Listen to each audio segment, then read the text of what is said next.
Reabertos os trabalhos, passamos à ordem do dia. Votação da redação final do projeto de lei 41.0/2019. Autor, Governo do Estado. Altera o programa físico-financeiro do Plano Plurianual para o quadriênio 2016-2019, aprovado pela Lei 16.859 de 2015. Não havendo quem queira discutir, em votação. Deputados que aprovam permaneçam como se encontram. Aprovado por unanimidade. Votação da redação final do projeto de lei 66.8/2019. Autor, Governo do Estado. Altera a programação físico-financeira do Plano Plurianual para o quadriênio 2016-2019, aprovado pela Lei 16.859 de 2015. Não havendo quem queira discutir, em votação. Deputados que aprovam permaneçam como se encontram. Aprovado por unanimidade. Pedido de informação. A autoria, deputado Laércio Schuster, solicitando ao secretário da Defesa Civil informações se existe alguma previsão ou algum projeto em andamento para a realização da implantação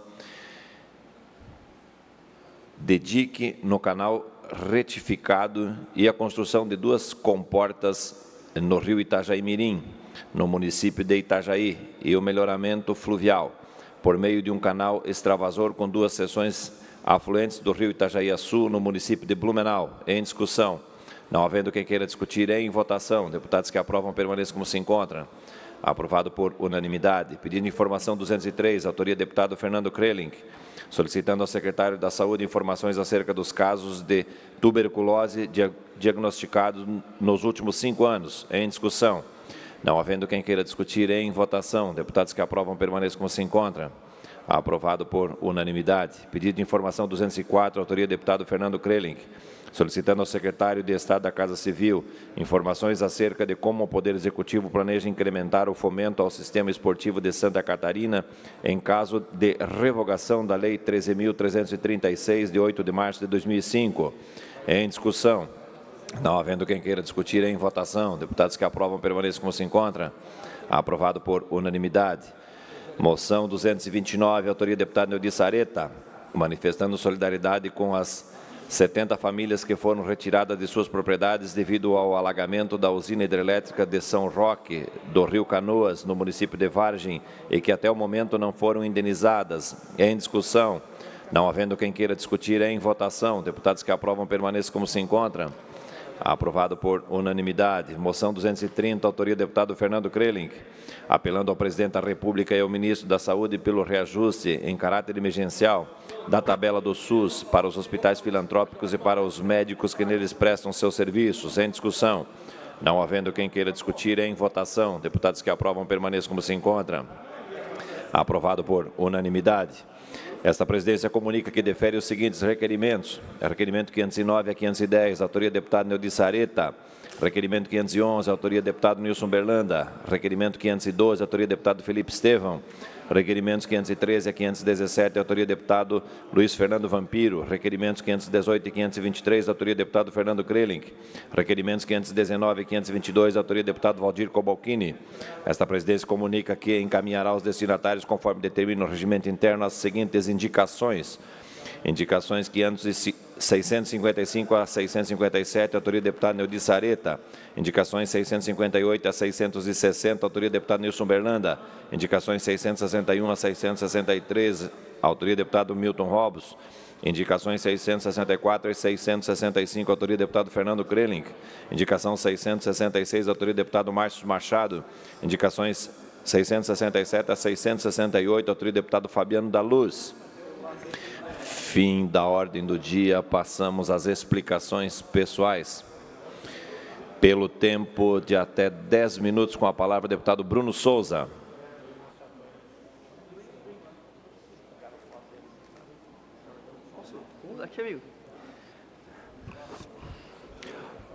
Boa tarde, senhores deputados. Boa tarde a quem nos assiste. Eu, mais uma vez, vou me colocar no lado, na trincheira, em um assunto polêmico, mas quero me colocar na trincheira que provavelmente tem o menor exército. Mas nunca me preocupou muito estar do lado mais forte, sempre me preocupou mais estar do lado correto. Por isso, preciso fazer essa manifestação, especialmente neste dia.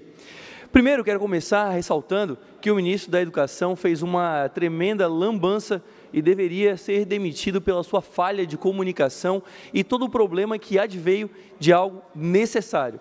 Sim, a sua falta de comunicação e a forma como tratou, fazendo parecer que o Brasil, que está à beira do abismo fiscal, nós estamos dançando no abismo fiscal, tivesse que fazer cortes apenas por uma questão de perseguição. Ele conseguiu tornar um assunto essencial, desviar o foco de um assunto essencial, que é o assunto fiscal, e partiu para um lado de perseguição que, sinceramente, nesse momento não atribui nada. Então, primeiro quero fazer, e o que ele conseguiu, na verdade, foi dar a narrativa necessária e suficiente para que a oposição ao governo, aqueles que não têm responsabilidade, que procuram apenas uma narrativa, conseguiu dar a narrativa para o outro lado se organizar e causar o que está causando. Vão começar falando contra os cortes e vão acabar gritando contra a reforma da Previdência. É só esperar.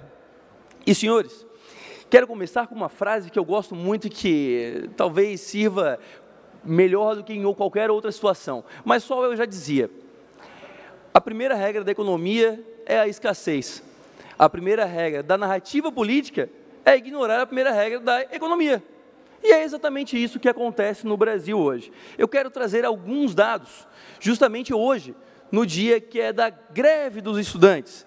O estudante faz greve no Brasil, vejam só. Pois é, primeiro, o que me causa espanto não é que 800 estudantes apenas, 800, em uma comunidade de mais de 35 mil estudantes, consigam declarar uma greve na Universidade Federal. É claro, a Assembleia foi no período diurno, onde a maioria das pessoas, para a maior parte dos catarinenses, esse período é chamado de horário de trabalho, onde quem realmente precisa está nos estágios ou está trabalhando, não pode estar aqui onde grupos organizados deliberam pela vida de milhares de pessoas. Isso é uma prática, obviamente, antidemocrática, você em um grupo organizado, delimitar que outras pessoas não estudarão, não terão aula e decidir pelos outros, e ainda num horário que é o horário de trabalho, onde todos estão trabalhando. Isso é um tapa na cara da empregada doméstica, do porteiro, que paga o custo disso tudo, porque no Brasil quem paga a maior parte dos impostos é quem ganha até 3 salários mínimos. Então isso é um tapa na cara do trabalhador que faz isso tudo. Nelson Gonçalves, ele não por acaso, ele sempre dava o mesmo conselho aos jovens. Dizia ele: jovens, envelheçam. Isso mesmo, envelheçam. O seu ímpeto, essa vontade de fazer, de se sentir parte de algo, por hora pode ser bom, mas deve ser muito bem canalizado, para não ser canalizado para as forças erradas, para longe da verdadeira solução, como é o caso hoje. Não é depedrando o patrimônio público ou impedindo os outros de irem e vir que nós vamos chegar à real solução do problema. Não, pelo contrário, estamos indo até para longe do diagnóstico. O diagnóstico está apenas equivocado. Por isso, eu trago alguns dados aqui para comprovar que o grande problema, na maioria das nossas universidades públicas, não é especial com a Universidade Federal, não, é inexistência de um bom plano de gestão. É a falta de prioridade ao eleger as suas políticas de gestão. Exatamente isso. Primeiro, para colocar em perspectiva, já que a gente fala muito narrativa, todo mundo fala narrativa e pouca gente fala em fato, né, em dados. Então vamos falar de dados, números aqui, vamos trazer números aqui. Isso aqui é importante para o debate. Uma pena que é pouco trazido no Brasil. No Brasil só se fala mais alto, se ouve mais quem grita mais alto e não quem tem os fatos. Vamos lá. Primeiro, para pôr em perspectiva, a Universidade Federal tem um orçamento de 1,78 bilhões de reais. 1,78 bilhões de reais. Isso, senhores, é quase 200 milhões a mais do que o orçamento executado no município de Florianópolis, a capital do estado. E pasmem, o orçamento de 2018 para 2019 aumentou em 100 milhões de reais. Isso mesmo, aumentou em 100 milhões de reais. Então, não é pouco dinheiro, não é pouco dinheiro. Mas continuemos, apenas para dar uma perspectiva. Depois, a má comunicação do ministro da Educação fez parecer e engordou essa tese, deu corpo a essa tese de que o corte é de 30%. Senhores, isso é uma mentira. Como é que vai cortar 30% de gastos obrigatórios? O corte é de 30% naqueles gastos discricionários, os não obrigatórios. Para os senhores terem uma ideia, esses gastos, eles computam cerca de 12% apenas do orçamento total das universidades. A maior parte das universidades tem 88% de gastos obrigatórios e 12% de gastos discricionários. E é exatamente isso que o MEC está cortando. Portanto, é mentira que se estão cortando 30%. Estão cortando, em média, 3,5%. E não é nem cortando, o nome é contingenciamento. Por que se está fazendo isso? Ano passado, construiu-se um orçamento e foi votado e aprovado com base em uma perspectiva de crescimento de 2,5% ao ano. Acontece que o Boletim Focus acabou de mostrar que o Brasil mal vai crescer 1,5%. Obviamente, iremos arrecadar menos. Continuando. Além de tudo, é curioso também que esse anúncio de contingenciamento, já aconteceu em diversos governos, incluindo os governos petistas, todos eles, e nunca houve tamanha comoção. É só botar no Google aí, que vai achar bastante corte também, mas não teve essa comoção, o que me faz suspeitar que há algo por trás dessas manifestações de agora. Agora, voltando para a UFSC. Senhores, cerca de 90% da UFSC está comprometido com folha de pagamento de ativos e inativos. É verdade, é isso mesmo, 90%, 90%. Aí quando eu digo que o problema às vezes é não eleger prioridade, está aqui, 90% é folha e inativos. Acontece que o mesmo movimento que pede para não cortar gastos, também é contra a reforma da Previdência. Não dá para entender. Isso é o que eu chamo de matemática. Matemática. Todo mundo quer gastar mais, ninguém quer economizar e ninguém defende aumento de tributo. Não fecha. Já vou avisando, não dá certo. Isso é matemática. Se alguém souber como fazer, vai revolucionar, não o Brasil só, mas o mundo todo. Isso não dá certo.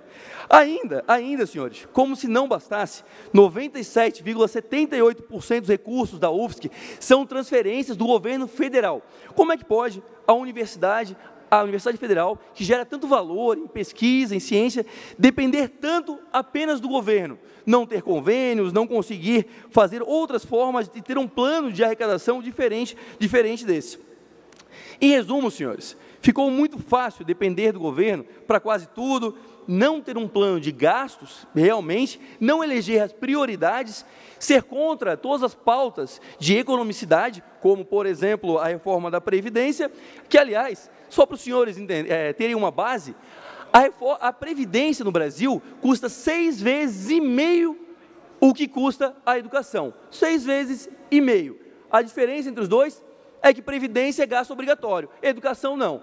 Então, não se espantem que, se não reformar a Previdência, vai se cortar em educação. Isso é lógico, né?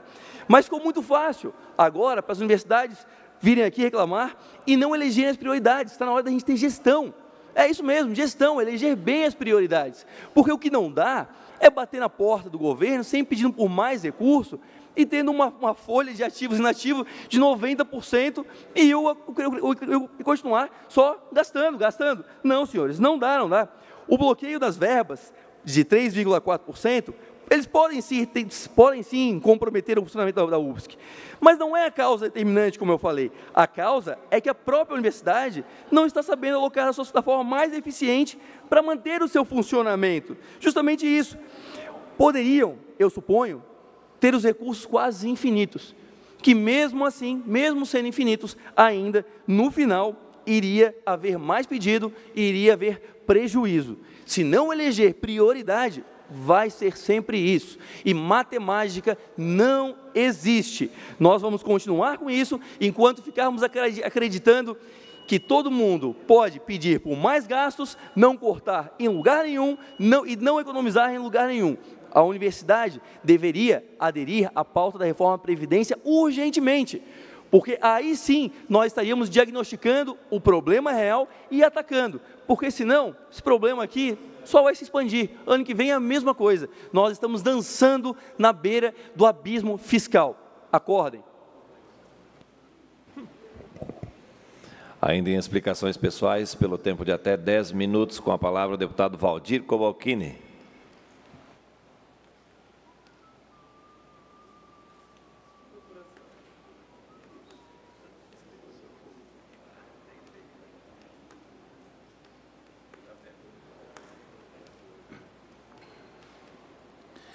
Senhor presidente, deputado Mauro de Nadal, quero, colegas deputados, cumprimentar cada um, e telespectadores também da TVA, ouvintes da Rádio Digital. Deputado Maurício, querido amigo, líder do governo nessa casa, eu tenho, dentre algumas pautas do mandato, eu tenho falado bastante, não apenas neste mandato, mas em outros mandatos, de infraestrutura. O fato de ter passado pela secretaria, penso que tenha aprendido e que ela também me ensinou muita coisa que eu não, até então, não conhecia. Mas, enfim, propus ainda como secretário, e depois, no retorno a esta casa, propus que o governo separasse um recurso para manutenção das nossas rodovias, que inclui, querido deputado Mocelin,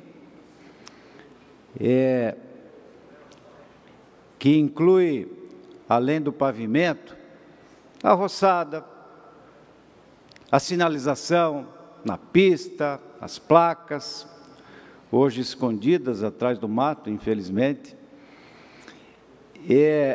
porque entendo ser este, além de ser um dos maiores patrimônios que nós temos, públicos no nosso Estado, eu entendo que estrada pavimentada, especialmente, é sinônimo de desenvolvimento. Não há como ter um Estado forte e competitivo sem boas estradas. Falávamos ontem, deputado Volney. E aí, o anúncio feito pelo governador na semana passada nos traz um alento, deputado Vicente,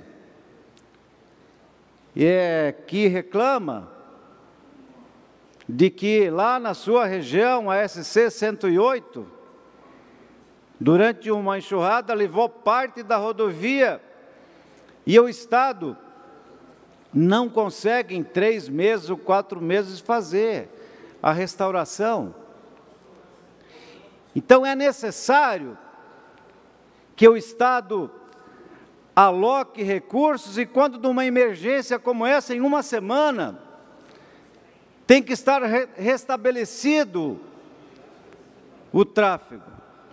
Então o anúncio feito pelo governador Moisés, na semana passada, de que, através das 21 associações de municípios,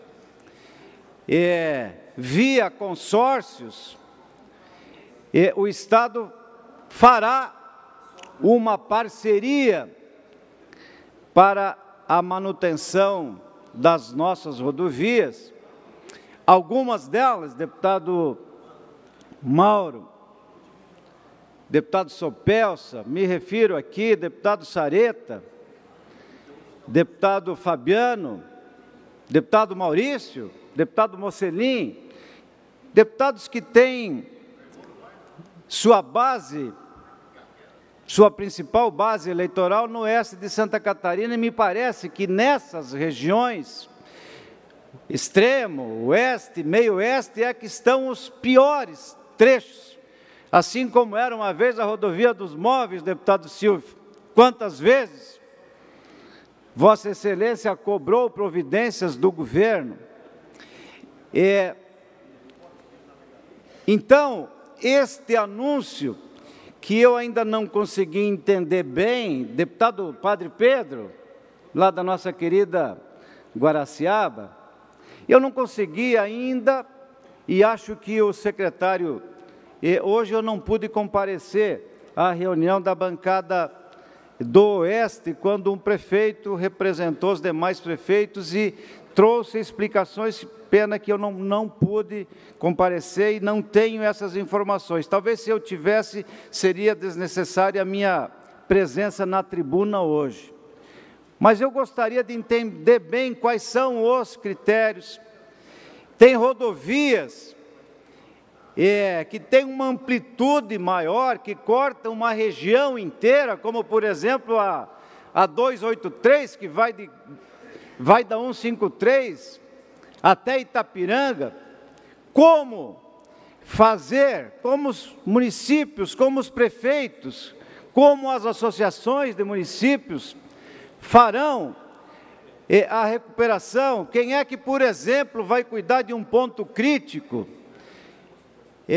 Qual é o papel da Secretaria de Infraestrutura? Deputado Maurício, eu quero elogiar o governo por esse anúncio esperado e cobrado por muitos aqui. Eu torço muito e acho que nós, deputados, temos que ajudar a fazer com que isso dê certo. Mas, por exemplo, deputado Sopelsa, só para concluir o meu raciocínio, tem rodovias que são, claro, mais importantes do que outras. Daqui um pouco se exige uma duplicação, por exemplo, ou a construção de uma terceira faixa. E esses recursos que estão sendo disponibilizados integralmente estão, pelo que eu li na imprensa, estão sendo repassados às associações de municípios. Então, me parece que, embora todo o esforço que o governo esteja fazendo, e eu quero aqui louvar essa iniciativa, mas que a gente tenha, deputado Maurício, ontem até falávamos, de buscar, junto ao secretário de Infraestrutura, informações sobre a aplicação desses recursos e qual o papel da Secretaria de Infraestrutura, eu diria, nessas questões mais estratégicas, nessas rodovias que cortam regiões, que vai além, muito além do acesso ao município. Mas eu quero ouvir, deputado Sopelsa, com muita alegria. Muito bem, muito obrigado, deputado Cobalcini, senhores deputados, senhora deputada. O prefeito Borga, do município de Videira, deputado Cobalcini, foi quem trouxe as informações dos prefeitos. Segundo informações do prefeito, os municípios concordam com a primeira proposta do governo em discutir a proposta e ver, inclusive, de que forma esses recursos vão ser repassados. Os prefeitos têm a intenção que esses recursos sejam repassados para os consórcios que estão, na maioria já existe na maioria das regiões do estado de Santa Catarina, o extremo oeste, né, deputado Fabiano? O extremo oeste, Vossa Excelência, lá em Piazinho, quando o prefeito tinha um consórcio importantíssimo lá. Deputado Cobalcini, eu também concordo, a proposta é elogiável, eu acho que é assim mesmo, eu tenho certeza que as obras vão custar mais barato. Nós temos que ter dois cuidados. Primeiro, eu acho que fazer manutenção, roçada, limpeza de sarjeta, tapa-buraco, é uma coisa que as prefeituras têm condições de administrar, cada uma dentro da sua jurisdição. Agora, quando se trata de uma obra nova, de uma obra que o senhor mesmo mencionou nesse momento, a 283, aí é muito mais difícil. Aí eu acho que o governo precisa se manter e fazer a realização dessas obras. Outra coisa, nós temos que cuidar também que não seja passado para os municípios mais um encargo, né? Os convênios nós sabemos que sempre são demorados, às vezes não sai, né? Então tem que ter essa preocupação, mas que a proposta é elogiável, é elogiável. Eu não tenho nenhuma dúvida que os municípios vão cuidar isso muito melhor, com mais facilidade, com mais transparência do que o Estado pode fazer. Obrigado, deputado Sopelsa. Deputado Vicente Carro Preso. Senhor deputado, eu também acho que é uma excelente saída para essa enrascada que a gente se meteu. depois que iniciou o governo aí, não tinha nenhum centavo para tapa-buraco no Estado. Quanto mais obra emergencial. Na 108 nós vivemos, né, estampado aí o caos realmente, 3 meses.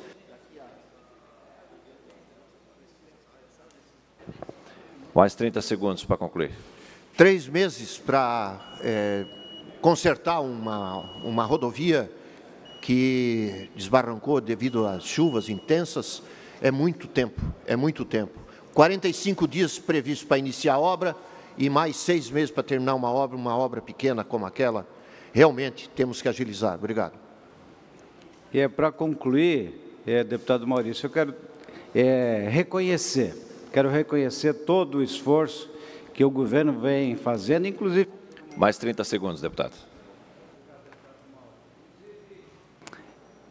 Ampliando os recursos, já que, quando recebemos aqui o secretário de Infraestrutura, nos anunciou que teria 2 milhões mês para fazer os tapa-buracos, e agora o governo anuncia 74 milhões de reais por ano. Isso é um avanço muito, muito grande.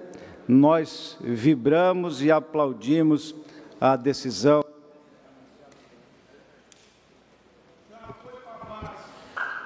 Pela ordem. Pela ordem, deputado Maurício Skudilarki. Só para, até reforçando aí com a permissão do deputado Cobalcini, esse ano foi para 74 milhões e os anos seguintes já está no mínimo de 120 milhões. Mas eu queria aproveitar para registrar a presença do vereador Isaac da Costa, do município de Penha, que eu vejo que está aqui presente. Seja bem-vindo aí. Vejo agora que temos outros vereadores e liderança do município aí.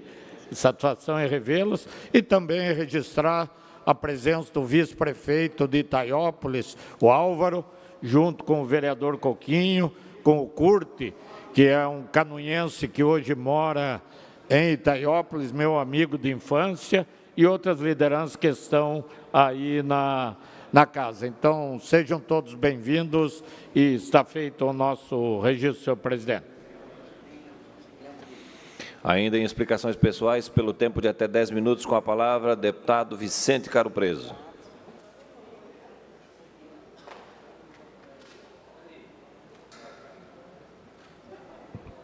Senhor presidente, senhoras e senhores deputados, torno a utilizar essa tribuna para falar a respeito de uma situação, vamos dizer assim, vexatória para o Estado. Trata-se do Boletim Epidemiológico número 13 de 2019 sobre a presença do Aedes aegypti em nosso Estado. Desde o final do ano e agora, uma semana atrás, saiu esse boletim epidemiológico mostrando um aumento significativo da doença em nosso Estado.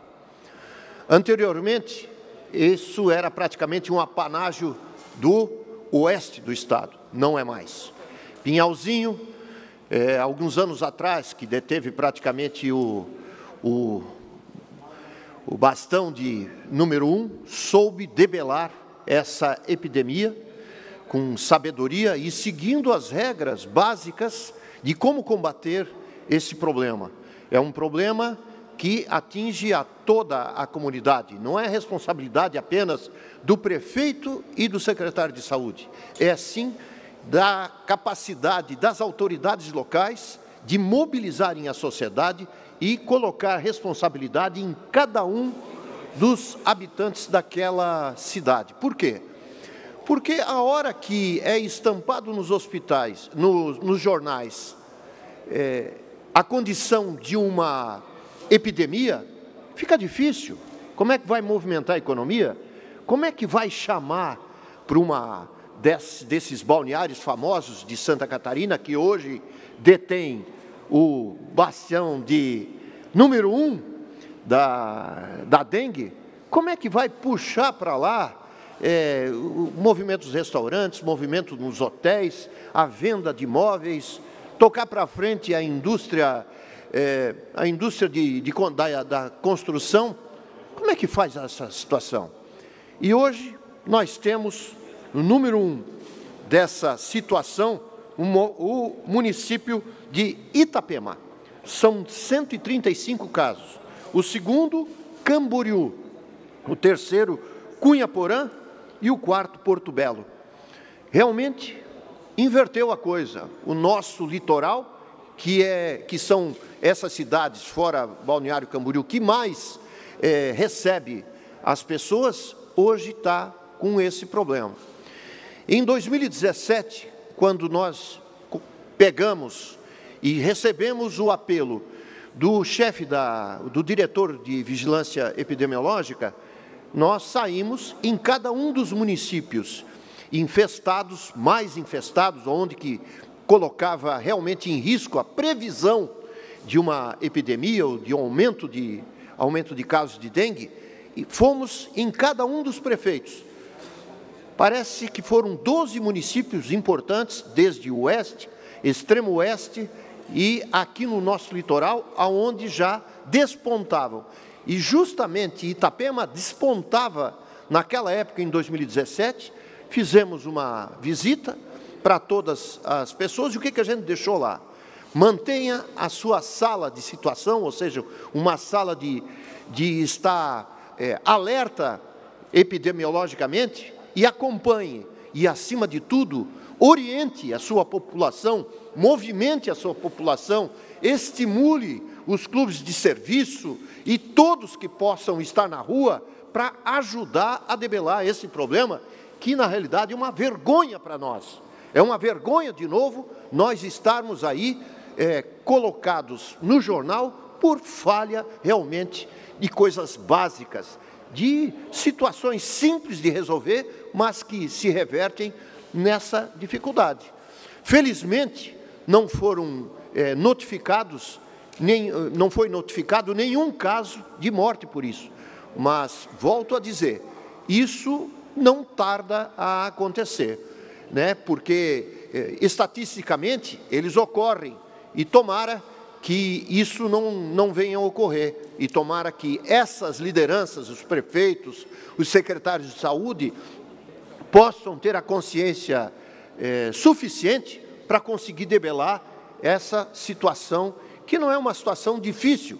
Ela pode ter empecilhos, por exemplo, lá em Pinhalzinho, e aqui está o ex-prefeito de Pinhalzinho, eles, depois de muito sofrer, eles viram que os focos estavam nas coberturas, nas calhas, o mosquito estava se procriando ali, e a turma procurando coisa no chão. A mesma coisa ocorre nessa cidade, por exemplo, de Itapema e tal, por causa dos veranistas. Muitas casas e muitos apartamentos, edifícios, são difíceis de você entrar, porque as pessoas não estão mais ali presentes e não se pode bater e entrar. Agora, dependendo da mobilização das pessoas, isso acontece. Então, hoje eu recebi a presidente do Conselho Municipal de Saúde de Itapema fazendo esse apelo. Então, eu lembrei que em 2017 nós estivemos, falamos com as autoridades envolvidas, não apenas em Itapema, em outros municípios, 12 municípios espalhados no estado aí, para tomar ciência da situação e fazer algo diferente. E esse algo diferente é mobilizar a sociedade, utilizar-se da cartilha. Aqui a gente tem que, mais uma vez, parabenizar o governo do estado, que está fazendo teleconferências, videoconferências, para que todos os envolvidos possam trocar experiências exitosas em várias cidades para debelar esse problema. Muito obrigado, senhor presidente.